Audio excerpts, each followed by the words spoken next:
So it's a Thursday, and I'm doing my makeup, getting ready for my best friend's ring ceremony, which she had actually chosen me to put on her ring. And this is a really big honor.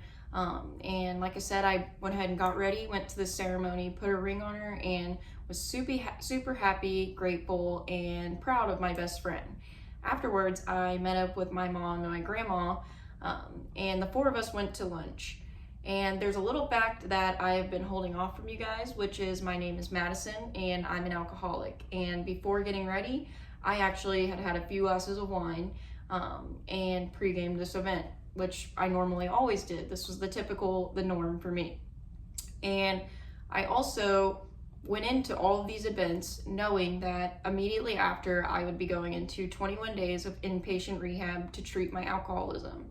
And while this was a really scary thought, I had thought about it for months and finally come to the conclusion that it was time for me to get sober. I had tried to get sober or control my alcoholism so many times, and I realized that I just couldn't do it on my own, and that I needed to learn some tools on sobriety and how to stay sober. So after talking to my parents, I had withdrawn from all my classes, and we made the plan, which was, like I said, for me to go into rehab. And in this podcast, I really want to talk about me as an alcoholic, when I was in active addiction, when I was in treatment, and now that I'm sober. I am currently 3 months and 19 days sober, which is the longest I've been sober since I was 18 years old. And I want this podcast to be sort of an outlet for not only myself, but also for maybe other people my age or just alcoholics in general who are struggling, because I remember how isolating being an alcoholic at my age was. You know, I talked to my friends, my family about it. Most people knew that I was an alcoholic.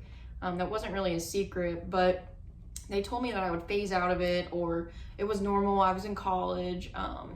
And unfortunately, the fact was, it just was not normal. There was not anybody that was similar to me, or that I knew that was struggling the way that I was.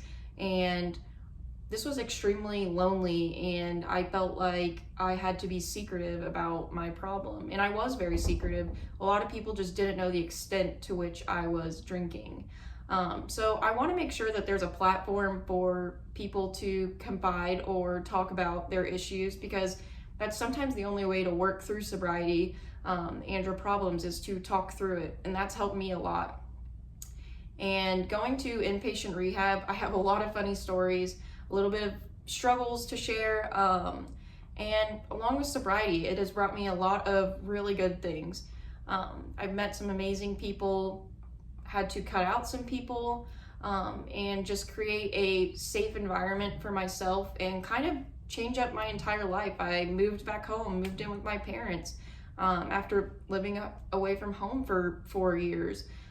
Just a lot of things that changed the environment for me and kind of my outlook on life. And I can say that I'm a lot happier for it, and I feel like I am making finally the decision to put myself first, because it feels selfish sometimes, but that's what I have to do if I'm gonna survive and thrive throughout my life, and achieve my goals. But I embarrassed myself a lot in active addiction. I wasn't like an aggressive drunk. I didn't do things like that, but I definitely overshared and made some poor decisions. Luckily, I never got in trouble for anything, but I was on the road to that, and I knew that. And that's kind of where I decided to draw the line in terms of how long I was going to let this go on. I wasn't doing well in school. I was not doing well at my job. Some of my friendships were suffering from it, and I knew it was time. And so I'm really looking forward to kind of talking about all of this. I think it'll help me and also help others. And sobriety is a good thing, guys. It's possible for some people, and some people need it. Not everybody is an alcoholic. Some people can come home at the end of the day and have one drink and that's it, just to relax. But unfortunately, I was just not one of those people. And I'm okay with that. I've made peace with it, and I'm a lot better for it. But yeah, guys, I hope that you enjoy my podcast, and I look forward to sharing on here.